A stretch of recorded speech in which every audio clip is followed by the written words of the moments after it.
H.O.A. fenced off a utility corridor while I was away, so city orders locked the area into protected status. I returned from a 3-week consulting trip to find that the western edge of my property had been transformed. My home sits on a sprawling 2-acre lot in a semi-rural subdivision in northern Illinois, where the transition between manicured lawns and protected wetlands is often a matter of a few dozen feet. Running along the boundary of my land and the neighboring common area is a 60-foot wide strip that has remained undeveloped for 20 years. The change wasn't subtle. A 6-foot, black ornamental aluminum fence had been installed, stretching nearly 400 feet. It didn't just mark a boundary, it fully enclosed the corridor, effectively merging the open space with the H.O.A.'s private clubhouse grounds. My side of the property was now truncated by a physical barrier that hadn't existed when I drove to the airport. There were no notes, no emails, and no physical postings on the fence itself. The installation was professional, following the slight undulation of the terrain with precision. However, the placement felt structurally intuitive but legally ambitious. The fence sat directly atop a path where the county's high-pressure natural gas main and secondary fiber optic trunks are buried. I stood by the new terminal post, looking at the fresh displacement of soil, and realized the survey stakes from my original purchase were now on the wrong side of the metal pickets. The fence installation wasn't just a boundary dispute, it was a physical reclassification of land use. Within 48 hours of my return, a crew arrived to lay sod over the entire 400-foot stretch. They weren't just fencing the area, they were landscaping it into a formal extension of the community park. This mattered because that specific corridor served a dual purpose. It was a primary drainage swale for the entire southern quadrant of the subdivision and a designated high-pressure utility easement. I contacted the H.O.A.'s management company to clarify the permit status. The response was a formal, 3-sentence email. It stated that the board of directors had voted to secure the common areas and beautify the utility strip to prevent unauthorized vehicle access.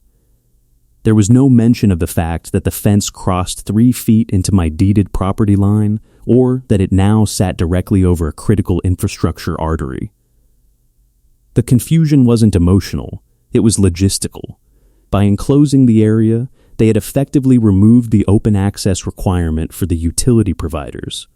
If a gas leak occurred or a fiber line snapped, the utility trucks would now have to navigate a locked ornamental gate or dismantle a permanent structure to reach the underground mains.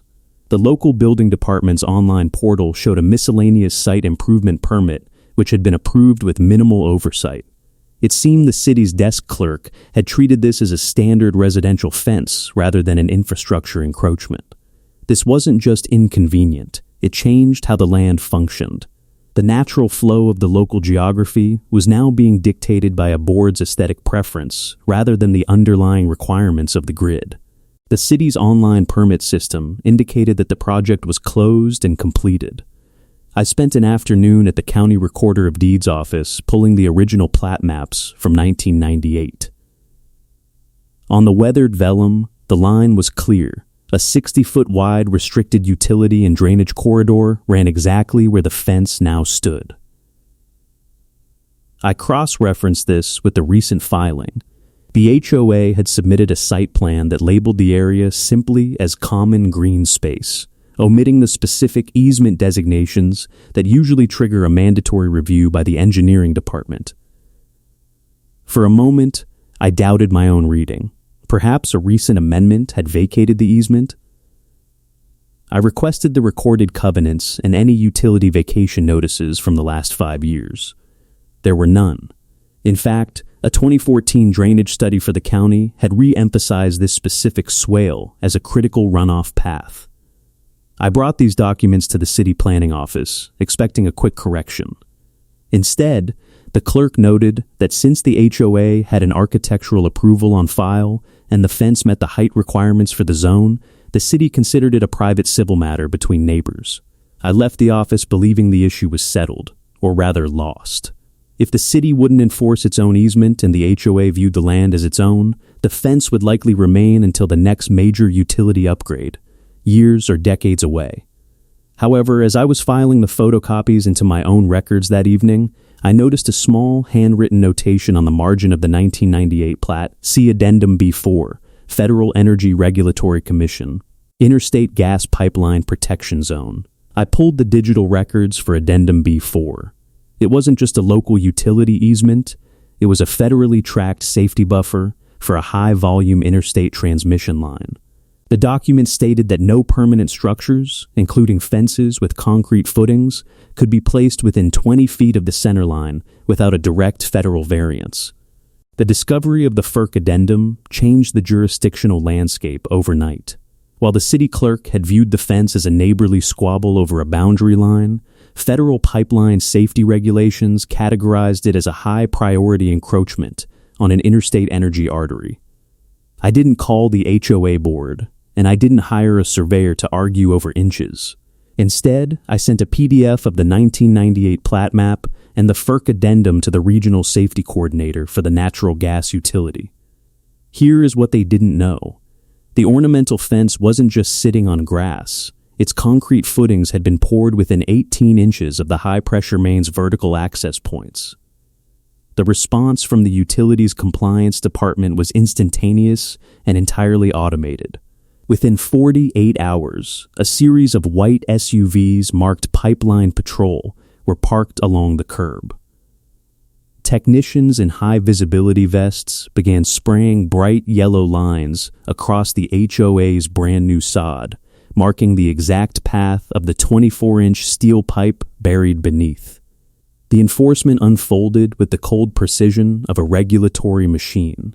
Because the fence was identified as a hazardous obstruction under federal safety protocols, the utility company issued a notice of immediate remediation. This wasn't a request for a meeting or a suggestion for a new design. It was a legal mandate. The city's original permit was superseded by federal safety codes that the local desk clerk had never been trained to check. By Friday morning, a crew arrived not to discuss the aesthetics, but to begin the extraction. The removal was as methodical as the installation had been. Over the course of 3 days, the black aluminum panels were dismantled and stacked on the curb. The concrete footings, the very elements that had anchored the H.O.A.'s claim to the land, were jackhammered out of the ground to ensure no structural interference remained with the high-pressure main. Compliance actions proceeded with a bureaucratic coldness that no homeowners meeting could match. Because the area was a protected utility corridor, the utility company didn't just remove the fence, they filed a permanent encroachment restriction with the county recorder. This document effectively froze the land. No fences, no sheds, and no beautification projects involving permanent footings or regrading would ever be permitted again. The sod was stripped back, and the area was reseeded with the specific low-growth conservation mix required for pipeline visibility. I watched from my porch as the last truck pulled away.